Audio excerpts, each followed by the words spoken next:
Booster dose पर नई guideline सामने आई है। गंभीर बीमारी वाले बुजुर्गों को सर्टिफिकेट दिखाने की जरूरत नहीं होगी। बुजुर्गों को बिना डॉक्टर के सर्टिफिकेट के ही बूस्टर डोज लगाई जाएगी। पीएम ने ऐलान किया है कि बूस्टर डोज लगाई जाएगी 60 साल से ऊपर के लोगों को।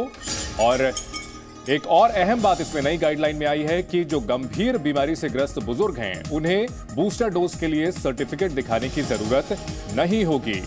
पीएम ने ऐलान किया है कि फ्रंटलाइन वॉरियर्स और हेल्थ सेक्टर से जुड़े हुए लोगों को बूस्टर डोज लगाई जाएगी। और जो बुजुर्ग हैं 60 साल से ऊपर के, उनको डॉक्टर की सलाह पर वैक्सीन का बूस्टर डोज लगाया जाएगा। लेकिन जो गंभीर रूप से लगे बीमार हैं, उन्हें सर्टिफिकेट नहीं दिखाना होगा। एक और बड़ी खबर आ रही है। चुनाव ड्यूटी में लगे लोग भी फ्रंटलाइन वर्कर्स होंगे। केंद्र ने राज्यों को चिट्ठी लिखी है। 5 चुनावी राज्यों में वैक्सीनेशन तेज करने के निर्देश दिए गए हैं। चुनाव ड्यूटी में लगे लोगों को भी प्रिकॉशन डोज दी जाएगी। दूसरी डोज के 9 महीने के गैप में प्रिकॉशन डोज दी जाएगी। 15 से 18 साल के बच्चों के लिए अलग वैक्सीनेशन सेंटर भी बनाने को कहा गया है। हमारे सहयोगी ब्रह्म प्रकाश दुबे इन खबरों पर हमारे साथ जुड़ गए हैं। ब्रह्म प्रकाश, अगर बात की जाए सरकार की, तो यह सुनिश्चित किया जा रहा है कि बूस्टर डोज जो जरूरतमंद हैं और जो ज्यादा एक्सपोजर का शिकार होते हैं, उन्हें जल्द से जल्द दिया जाए और बिना किसी दिक्कत के दिया जाए।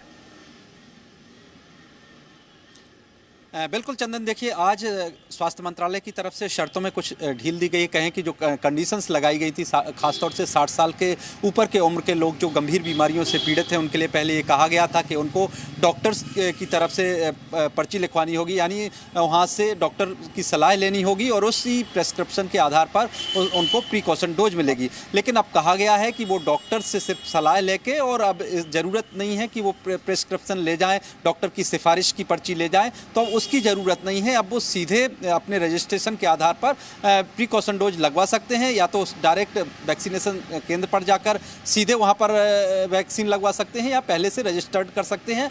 एक महत्वपूर्ण बात कि जिस वैक्सीन की उनको पहले 2 डोज लगी है, उसी वैक्सीन की तीसरी डोज प्रिकॉशन डोज लगेगी। ब्रह्म प्रकाश, साथ ही जो इलेक्शन ड्यूटी में जो लोग जाएंगे, उन्हें भी प्रिकॉशन डोज दी जाएगी और उन्हें भी जो है फ्रंटलाइन वॉरियर्स माना जाएगा।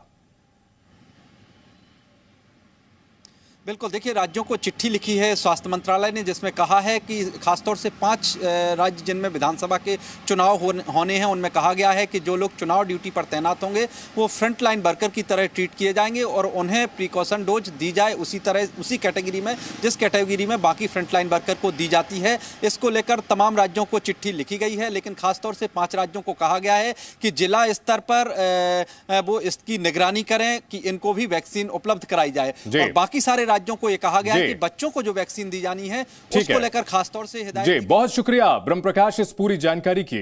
Presenting B News app available on Google Play and App Store. Download it now.